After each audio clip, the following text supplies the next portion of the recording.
Today we'll look at the Bohr's theory of hydrogen atom. To recap, we have talked about the atomic theory, starting from where it started, the Democritus theory, which was not based on experiment. We talk about John Dalton's theory. We discussed J.J. Thomson's theory of atom.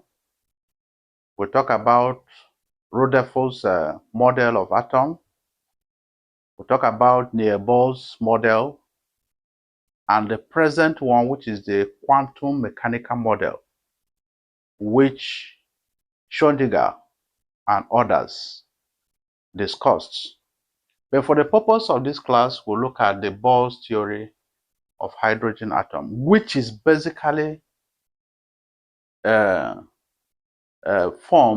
by four assumptions. But before we talk about the four assumptions, let's look at what is an atom, which is the building block of an atom, of an matter, sorry. And an atom has three charges. The proton, positively charged, electron, negatively charged, and neutron, neutral.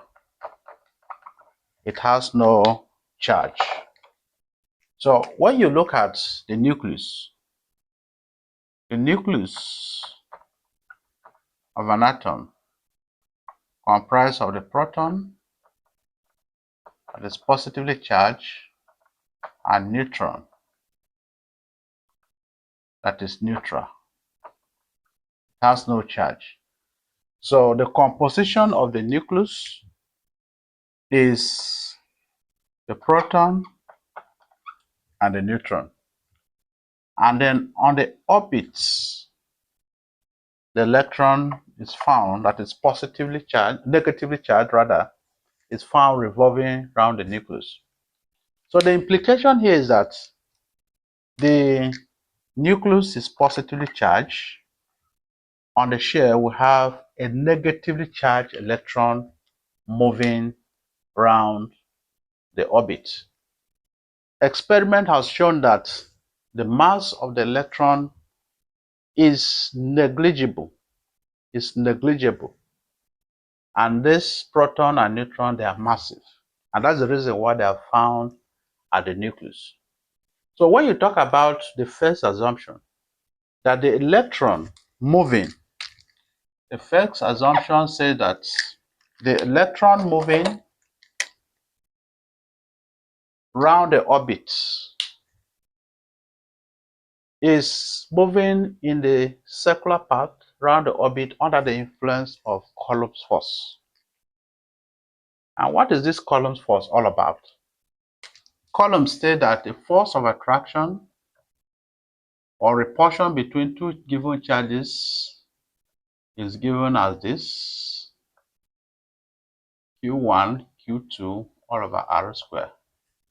That if you have two charges, you have a positive charge and a negative charge. This is what we call unlike charges. The force here is attractive.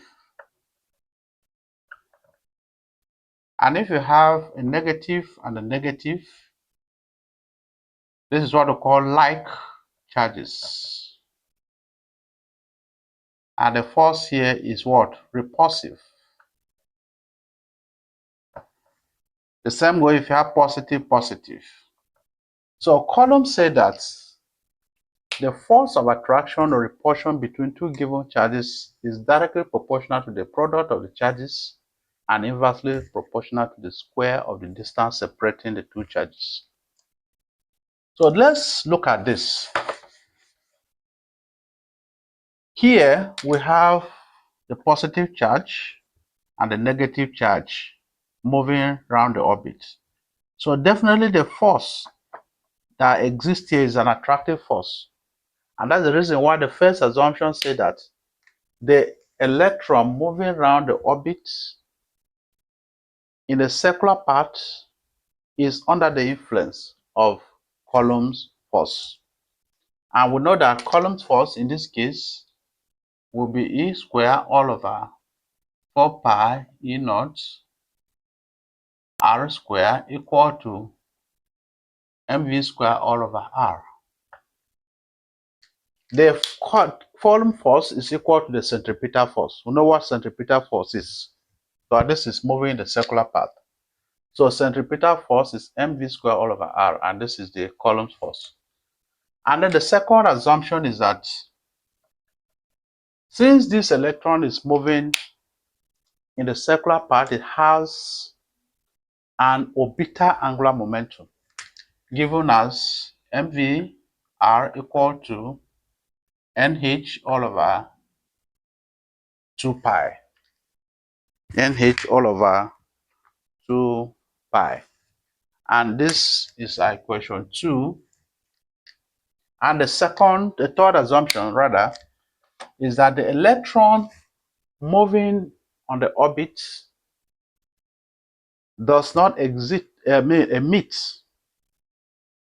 electromagnetic radiation. That is the third assumption. The electron moving around the orbit, this orbit is fixed. And that electron will not emit electromagnetic radiation on that particular orbit. Then the fourth one is that electromagnetic radiation can be emitted if an electron moves from one energy level to another, or jumps from one energy level to another. And that's the reason why we talk about this E2 minus E1. So this will be our equation 3. Our emphasis here is we want to calculate the Bohr's radius. What do you mean by the radius? The radius, if you have a circle, this is the center, this is what we call the radius. So if this is a nucleus, this is the orbits, we want to know the radius. And that is what we call the Bohr's radius. So we'll look at the Bohr's radius.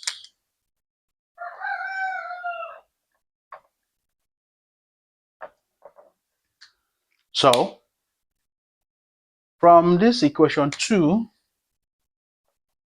we can say that mv r is equal to nh all over 2 pi. So if you make v the subject,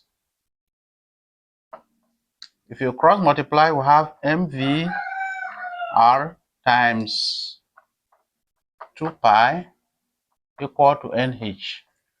And if you want to make v now will be equal to nh all over m, or we can say 2 pi mr. So this will be equation 4. So we want to now substitute equation 4 into 1. Substitute equation 4 into equation 1. So if this is equation 1,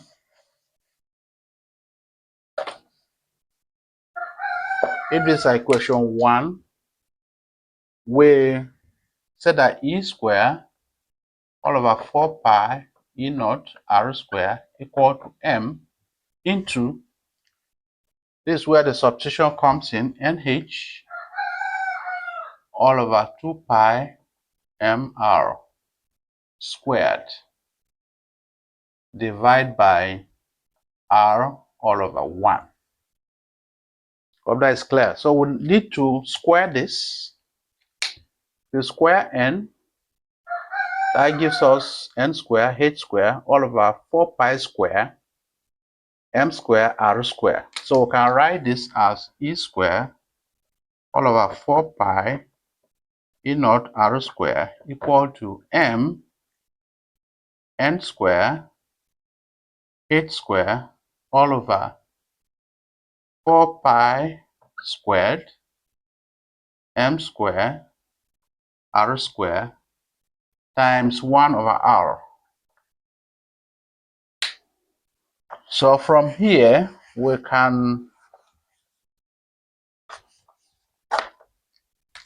say that E square all over 4 pi E naught r square equal to m n square h square all over 4 pi square m square. Then if you multiply r by r square, that will give us r cubed. But our interest here is we want to make r the subject, which is the Bohr's radius. So if you cross multiply, we have E square times 4 pi square m square r cubed equal to, this time data is 4 pi E naught r square times m n square h square. So what do? We eliminate. This is the left hand side of the equation, this is the right hand side. Whatever you do to the left hand side must be done to the right hand side. So here we write E square. We have 4. 4 goes with 4. So we are done with 4. Then 1 of the pi will remain here. And on the other side, there's no pi. On here, we have m. 1 we cancelled here, so we are left with m. Then r, we have 2, that is r square, so we are left with 1r equal to E naught. This is what is left here. There's no m, we have n square h squared. So it becomes easy for us. R now will be equal to E naught n square h square all over. We have now pi m e square. This is equation 5. And this is the formula to calculate the Bohr's radius. Here, everything is a constant. This permittivity in free space. For the first, n will be 1. This Planck's constant. The mass of an electron, pi is a constant electronic charge. So by the time we substitute this, we are going to get the radius, the Bohr's radius. So in our next class, we'll do the substitution and we'll come up with the value. Thank you.